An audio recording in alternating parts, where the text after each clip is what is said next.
शौनक मुनि ने सूत जी से प्रश्न पूछा, भगवान की भक्ति करते हैं पर आनंद क्यों नहीं मिलता? भक्ति कर रहे हैं और आनंद नहीं मिल रहा है तो समझना चाहिए कि भक्ति में कुछ भूल हो रही है। जो समुचित रूप से भक्ति करता है उसे आनंद मिलता ही है। आनंद मिलना ही चाहिए। बर्फ़ का स्पर्श करने वाले को ठंड लगनी ही चाहिए। परमात्मा आनंदमय है। आनंदमय परमात्मा की भक्ति करने वाले को आनंद मिलता ही है। कई जन तन से भक्ति करते हैं, कई धन से भक्ति करते हैं, पर मन से भक्ति करने वाले बहुत कम हैं। इससे भक्ति में आनंद नहीं मिलता है। भक्ति में तन और धन गौड़ है, मन मुख्य है। मनुष्य प्रायः क्रियात्मक भक्ति करता है। जब भावात्मक भक्ति होती है तब आनंद मिलता है। मन में भक्ति करने वाले को आनंद मिलना ही चाहिए, पर मानव मन से भक्ति नहीं करता है। उसका मन वासना डोर से संसार के विषयों के साथ बंधा है। यह वासना की डोर छोड़ दे तो मन परमात्मा का स्पर्श कर सकता है।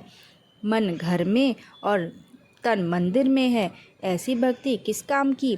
वासना की डोर छोड़नी ही पड़ेगी। संसार के विषय मीठे लगते हैं, इसी से मन विषयों से प्रेम करता है।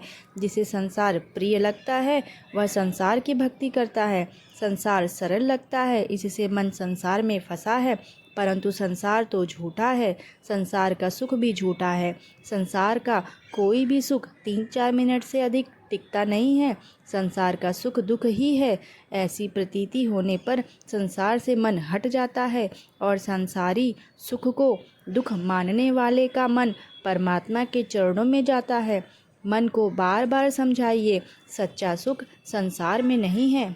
संसार का झूठा है और संसार का सुख भी झूठा है। शरीर के सभी सुख जिसे तुच्छ लगते हैं वह भगवान की भक्ति करता है।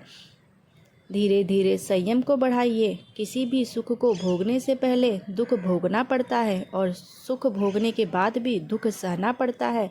संसार का सुख सच्चा सुख नहीं है। सुख भोगने से पहले और बाद में भी दुख है, ऐसा सोचने से विश्वास होगा कि संसार सरस नहीं है। संसार जिसने बनाया है वह सरस है। रसमय तो वही संसार का सर्जक परमात्मा है। धीरे धीरे संयम बढ़ाइए, वैराग्य का अभ्यास कीजिए तो भक्ति में आनंद मिलेगा।